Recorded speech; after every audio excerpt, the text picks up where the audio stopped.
Okay guys, hari ni aku nak kongsi dekat korang tips untuk korang dapatkan handphone percuma. Nak tengok. Mesti ramai bab cerita handphone percuma, semua nak tengok itulah cerita dia. Sekarang ni aku nak cerita lah dia punya tips-tips kan. Kalau korang guna postpaid nak dapat handphone percuma tu macam mana.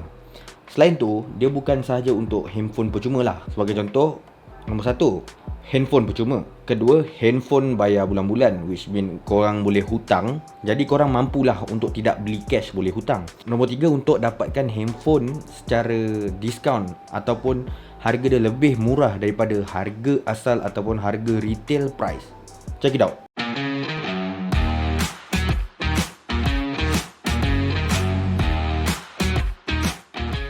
First thing yang korang kena buat adalah untuk dapat handphone macam mana yang aku cerita tadi, 3 benda tu adalah dengan guna postpaid. Postpaid atau bahasa pasar yang kita guna adalah bil.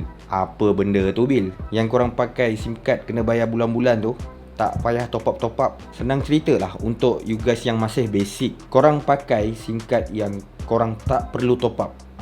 Jadi korang kena bayar setiap bulan on time. Jadi ini benda pertama korang kena buat adalah pakai postpaid atau pakai bil. Walaupun benda ni basic, aku masih terima beberapa komen, especially dalam topik-topik hutang handphone ataupun handphone percuma ni.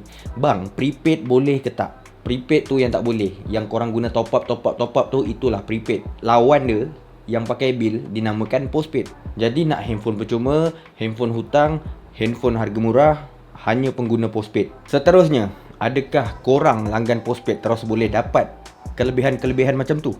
Tidak. Untuk pakai postpaid ni, korang bukan pakai ini hari daftar, esok lusa boleh dapat handphone macam tu kan. Handphone hutang, handphone free. Tak, dia bukan macam tu. Setengah telco berbeza. Ini korang kena tahu. Maxis lain, Celcom lain, Digi lain, U-Mobile lain.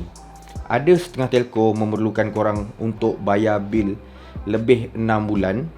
Dan bil korang dibayar dalam situasi yang cantik lah. Maksudnya tak ada sangkut sebulan, tak ada lambat bayar, bayar on time. Itu yang akan dinilai oleh telco. Selain tu, ada juga telco yang memerlukan setahun 2 bulan ataupun setahun.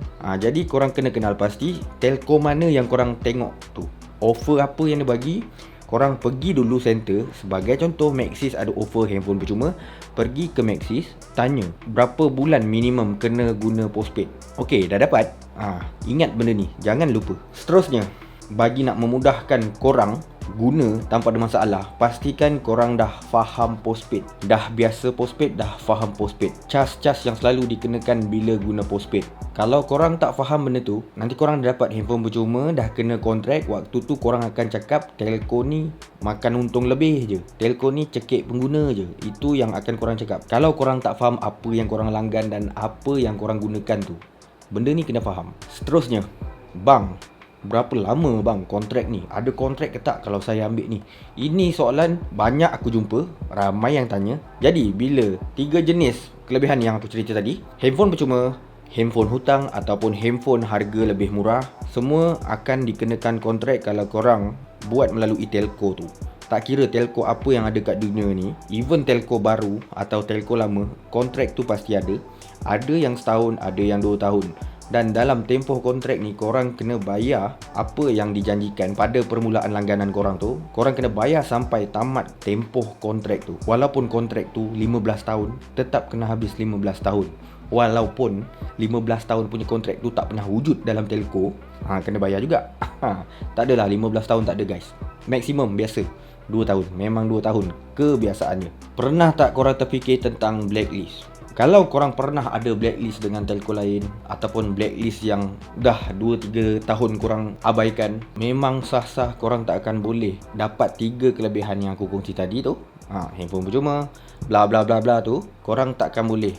Nak langgan postpaid pun susah. Tapi ada setengah telco yang even korang seorang yang blacklist, dia boleh ambil korang untuk langgan postpaid dia. Ada setengah telco, dan kalau nak diikutkan kebiasaannya, telco takkan terima korang sebagai seorang yang blacklist untuk mendaftar postpaid terbaru diorang ataupun nak jadi pelanggan postpaid baru diorang. Memang takkan dapat selagi korang tak settlekan blacklist telco yang pernah korang blacklist sebelum ni. Tapi tengok tempoh jugalah. Ada setengah telco yang dah lebih 10 tahun blacklist tu hilang serta-merta. Jangan buat. Jangan tunggu 10 tahun. Tak payahlah. Lama pun hutang, bayar je lah. Bayar sikit-sikit boleh. Bayar sikit-sikit tu. Boleh dengar tak? Korang kuatkan volume handphone korang. Bayar sikit-sikit tu boleh. Hutang 100 kan, korang bayar RM20 sampai habis 100 tu boleh, tak ada masalah. Sekarang tips yang terakhir ni, pastikan korang seorang yang dah biasa dan dah sustain dengan postpaid. Kalau tak biasa dengan postpaid, jangan-jangan ambil handphone free, handphone hutang, handphone harga murah tu, lepas tu kena kontrak. Elakkan kontrak kalau korang tak boleh guna postpaid secara sustain. Sebab kalau korang tak boleh sustain dengan postpaid, ianya akan menyebabkan korang boleh jadi blacklist sebab masih dalam kontrak. Macam mana yang aku cakap ni? Tak biasa dengan postpaid boleh jadi blacklist. Ada setengah pengguna ni, bila dia tak biasa dengan postpaid, aku pasti dia orang akan jumpa satu masalah di mana apa pasal bulan ni bil mahal alamak, menipu lah telco ni. Bila dah sampai situasi macam tu, mesti ada yang sampai lantak aku tak nak bayar, blacklist lah, dia boleh pasal lah, aku tak heran lah. Orang yang macam tu ada, dan disebabkan benda macam tu blacklist sebab korang masih dalam kontrak. Tak kira telco tu tiba-tiba cas mahal ke apa ke, nak menipu ke telco tu,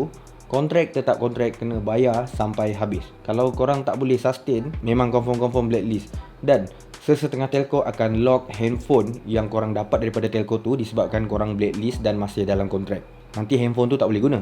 Jadi korang kena sustain dan biasa. Dan kita boleh cakap ada nafsu yang terkawal lah. Nafsu yang terkawal ni macam mana? Bila kita dah pakai plan tu, kita pasti akan survey tempat lain kan. Mungkin plan-plan lain daripada telco lain ada offer-offer yang lebih baik daripada apa yang korang langgan tu. Boleh tak korang tahan dengan guna plan tu sampai habis kontrak? Kalau boleh, silakan. Tapi kalau tak boleh, janganlah berani pakai postpaid yang ada kontrak ni. Memang masalah. Seriously, memang masalah. Ini bukan hasil kajian tau. Ini pengalaman. Apa yang aku dah lalu, aku bagi tahu dekat korang. Jadi itu dia tips-tips kalau nak guna handphone dan dikontrakkan dalam telco. Consider to subscribe, like kalau suka, share kalau berguna. I'll see you guys on my next video. Bye.